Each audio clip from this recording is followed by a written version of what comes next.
Hi everybody, it is your girl Miss A and I'm coming to you.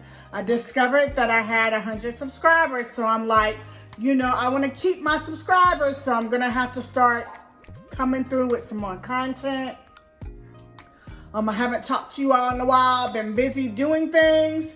Relocated to beautiful Hawaii back in February when I was like 3 months post-op. Last week, on the 17th of December, marked my 1 year post-op anniversary. Yes, this snatched waist is approximately 1 year old. If many of you all don't know, I did go to New Life. Dr. Harry did Lipo 360 and thigh lipo for me, and it has been a year since my procedure, and I'm loving my results.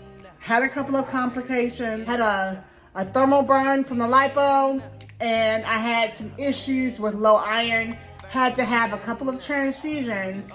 But would I have changed the fact that I got this procedure done? No, even though it was touch and go, and there were a couple of times where I was just like, why am I putting myself through these things? The results are amazing. My waist went from like a 34, 35 all the way down to like a 27. So I'm loving the results, especially here in Hawaii where it's warm. We're always wearing bathing suits. We're always trying to look cute. So overall, I'm glad that I got the procedure done. I know much more about plastic surgery than I did then. So I'm here to answer any questions that you may have about plastic surgery and my procedure in particular. I do want to let you all know I did not have a BBL. I've gotten into so many arguments with people because they look at my body and try to guess what I've gotten, and they swear that I've gotten some type of BBL and didn't want to tell anybody. I already had projection to begin with, and so when my waist was taken in with the Lipo 360, the illusion of the projection being even further was there. So your waist comes in, your butt looks bigger. So did not have a BBL. Sorry to disappoint some of you all that actually thought I had a BBL, but truth is I did not get one. He wanted to give me one though. He wanted to kind of put a little bit of the fat at the bottom to kind of round me out, because I have more fat on the top than I do the bottom. But I was just like, no, because, I didn't want to deal with not being able to sit down for 2 months. So we kind of skipped that. But getting back to my complications. So I got what you call a lipo burn, okay? He was a little aggressive on the sides, okay? And on my right side is where I got burnt the most.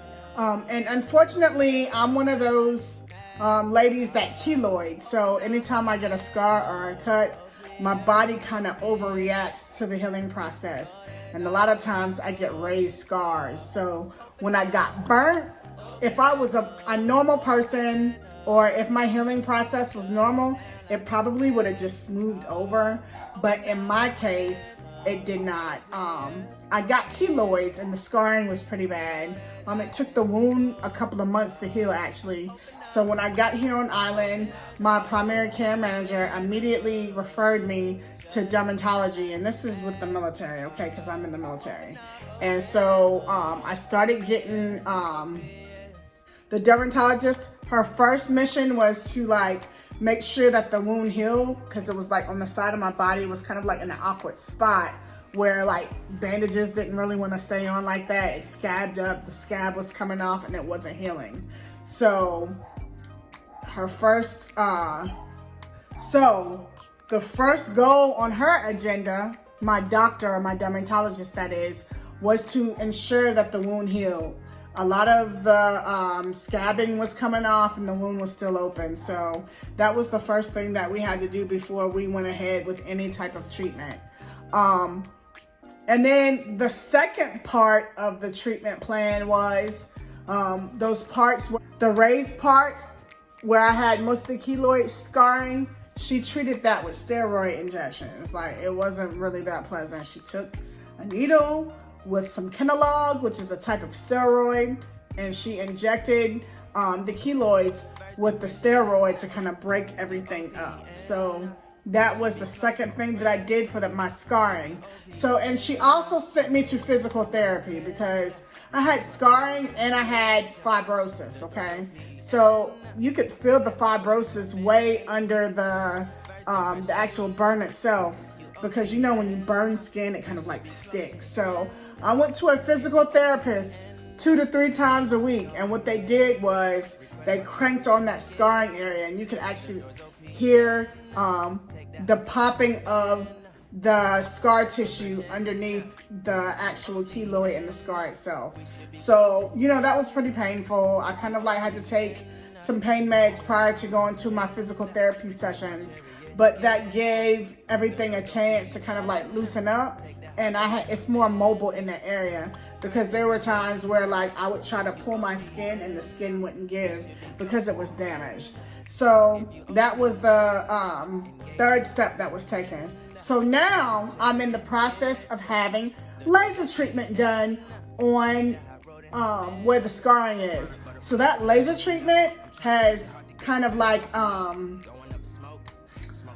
given the scar the opportunity to smooth out. Now the discoloration is a little darker there than the other places on my body that don't have scarring, but as far as the texture, it's kind of like smoothing out. And what this laser does is it punches little microscopic holes in your skin to allow the collagen to be released, and the collagen kind of eats up that scar tissue and kind of like does a repair. So it kind of softens the area where I had all that scarring, and it hurts. Like, I've already had 2 sessions, and I'm due to have a 3rd session coming up in January. I have to go into this little room and I have to put glasses on my eyes, and it sounds like gunshots, and I can actually smell my skin burning. So normally I have to take lidocaine gel and put it over the area of where I have the scarring at, and she goes line by line. And maybe I'll get brave one day and actually put pictures of my scar in the comments. But for anybody that's had any type of procedure, you know you don't want to show all that. So, but yeah, that laser, it smells, it burns, it's painful. The lidocaine gel just like, I would say it lessens the pain, but like it still kind of hurts. So it's, you hear pop, pop, pop, and then you smell your skin burning.